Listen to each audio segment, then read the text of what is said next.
Bismillah, cadu təsir etməmək üçün ən doğru çıxış yolu.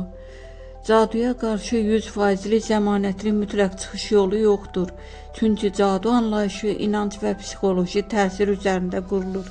Yəni insan qorxduqca, inandıqca təsir etdiyini düşünür. Amma yaxşı xəbər var. Cadunun təsirini sıfıra yaxın endirən, insanı praktik olaraq toxunulmaz edən yollar var. Bunlar əsrlərdir işləyir. Cadunun təsir etməməsi üçün ən güclü çıxış yolu qorxunu kəsmək, ən vacib. Cadunun əsas yanacağı qorxudur. Qorxmayan insana cadu işləməz. Mənə nəsə ediblər fikri təsiri qat-qat artırır.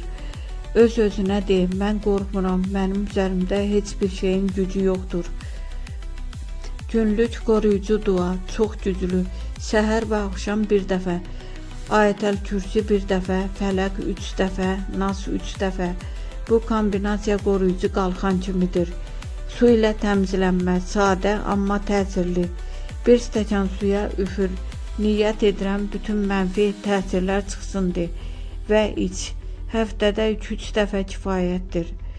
Gümüş və ya dəmir, xalq inanclarında təsadüfi deyil.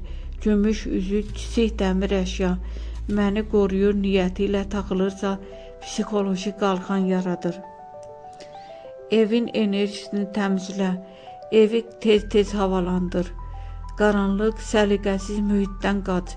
Evdə yüksək səsli dava, mənfi sözlər olmasın. Mənfi enerji qarışıqlığı çevir. Bunları etmə. Falçı gəzib sənə ağır cadu ediblər deyənlərə getmə.